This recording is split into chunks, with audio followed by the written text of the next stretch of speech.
Ya, saudara, kita lanjutkan perbincangan kita bersama Datuk Hatam Tafsir, yaitu Majelis Permusyawaratan Adat Lembaga Adat Melayu Kota Jambi itu ya. Kota Jambi ya. Nah, itu kita lanjutkan lagi tuh terkait permasalahan negara remaja ini tuh.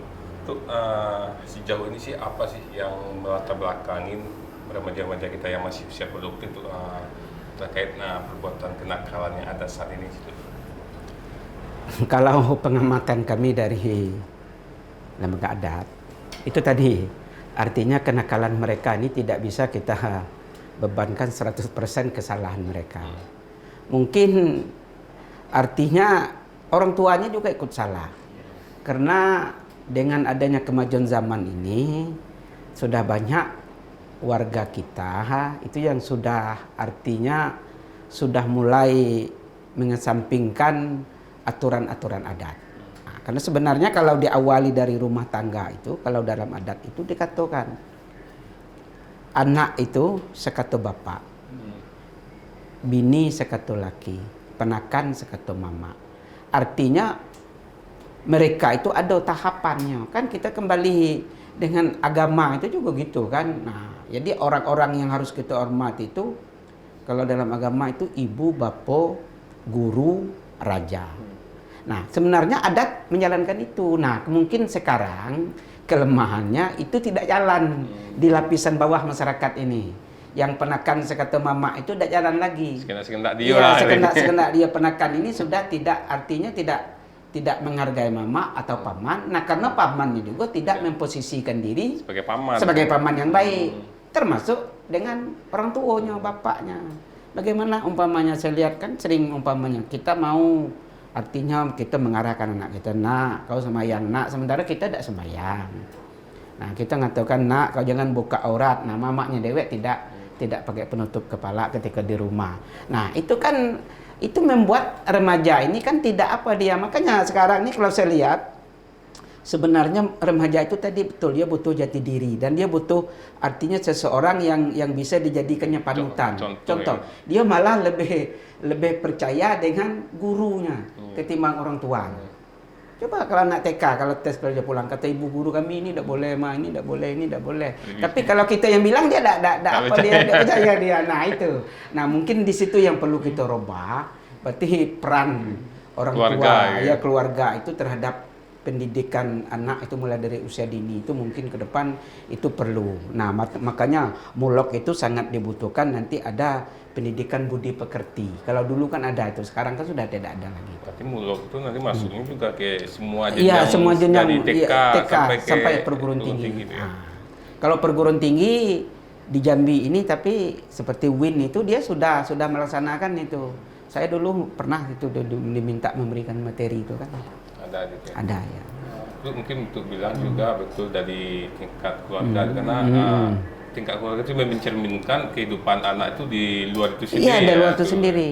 Nah, berarti istilahnya peran keluarga di rumah baik orang tua, ibu dan bapak juga harus kuat untuk damping anak itu. Iya, itu makanya ya. Karena orang tua menyuruh ini sementara perbuatannya berbeda dengan jadi anak-anak. Untuk apa aku niru orang tua kayak seperti ini kan? Itu kan seperti itu. Iya, itu orang azan contohnya. Nak, semayang nak, ayah katanya. Nah, kan gitu. Jadi setelah itu dia. Iya. Mungkin selain bimbingan di keluarga kurang apa tuh ya?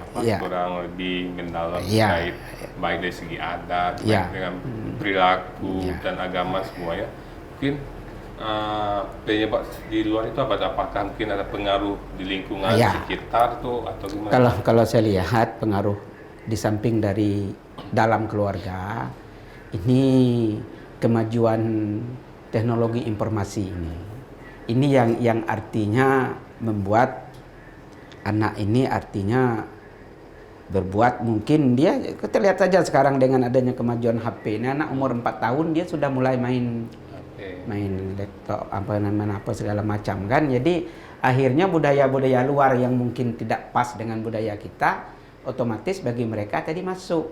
Nah kalau dulu kan zaman saya masih kecil kan tidak ada itu, jangankan HP, nonton TV saja cuma TV hitam putih kan, siarannya pun terbatas. sudah disensor di pusat. Nah, kalau sekarang kan bebas. Bebas. Nah, masuk ke anak yang artinya di masa pertumbuhan, dia belum punya jati diri.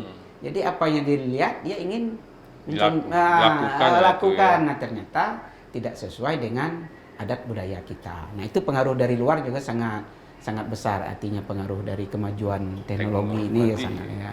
Kalau sekarang teknologi itu musuh bagi generasi muda kita sekarang, karena apabila tidak bijak orang tua menyikapi untuk anak melihat kegiatan anak baik di internet maupun di handphone juga cukup riskan tuh ya. Ya sebenarnya tidak juga musuh, dia sebenarnya bisa positif, bisa negatif. Tapi kalau kita kurang artinya pengawasan terhadap generasi muda yang semestinya dia dapat ilmu yang positif, dia larinya ke negatif jadinya. Nah itu. Karena kebanyakan orang tua kan asal dikasih HP udah main lah, tapi dia nggak mengawasi anaknya tuh.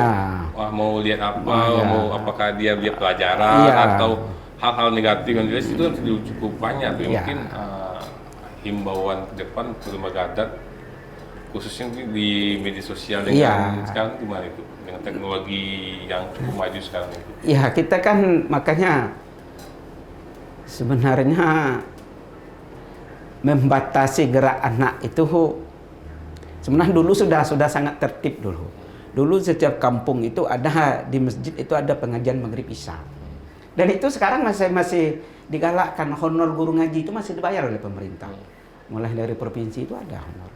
Tujuannya apa? Itu tadi itu artinya supaya mengurangi jam-jam kosong bagi anak-anak muda ini untuk berpikir hal-hal yang negatif tadi. Nah, kita buat kayak yang masih kecil pengajian maghrib isya. Mungkin kalau yang udah remaja itu ada kegiatan-kegiatan Karang Taruna itu kan kita buatkan ini supaya tujuannya apa? Supaya dia ini nanti pulang lelah kan tidur dia. Dan lembaga adat juga sudah banyak membuat program-program artinya untuk membuat kesibukan generasi muda ini. Kita adakan lomba pantun adat di TPRI itu ada tuh nampil itu berapa tuh ya Pak tuh ya. Nah, sudah kita adakan. Artinya ada lomba pantun adat Jambi. Kemudian ada lomba seloko adat. Tujuannya itu tuh artinya membuat anak muda ini punya kegiatan-kegiatan yang positif arti dalam mengembang dan memuliakan adat Jambi sehingga dengan harapan dia tidak banyak terpengaruh dengan budaya-budaya yang tidak pas dengan adat budaya kita. Karena dari dia juga memahami, ada Jambi sini, jadi dia diri tertanam cinta untuk budaya Jambi dengan untuk melakukan hal-hal negatif, kenakalan dan dia juga berpikir kalau saya lakukan ini mesti saya budaya Jambi itu akan rusak, pasti larinya kan ke situ nanti itu ya. Jadi dulu Pak, agama ini di Jambi ini kan masuknya kan melalui orang adat yang nyebarkan ke bawah, karena dulu agama ini masuk dari Raja Jambi dulu masuk Islam, baru turun ke masyarakat. Nah, makanya dikatakan adat bersandi sarak bersandi kitabullah, sarak mengatur, adat memakai. Jadi ketentuan agama itu memang dulu disebarkan di tengah masyarakat itu melalui adat. Makanya kalau orang kita Jambi ini kalau dibilang tidak beradat, mana lebih marah dia, tersinggung dia kan. Nah, sama dengan tidak beragama kan, karena dia sepaket itu adat dengan agama itu. Kalau dibilang sudah tidak beradat itu sudah luar biasa tuh. Marahnya itu. Itu mungkin kan permasalahan kenakalan remaja kan juga cukup banyak, baik dari tingkat keluarga, terus dari luar, yaitu melalui media sosial yang dengan teknologi canggih itu, terus mungkin ada pengaruh narkoba untuk generasi kita sekarang itu yang menyebabkan generasi muda kita ini banyak buat kenakalan, baik yaitu maling, terus ada pembacokan orang-orang seperti begal sekarang ini sudah meresahkan masyarakat Kota Jambi. Itu mungkin lembaga adat melihat itu gimana itu pemandangan lembaga adat sendiri? Ya itu harapan kita itu tadi.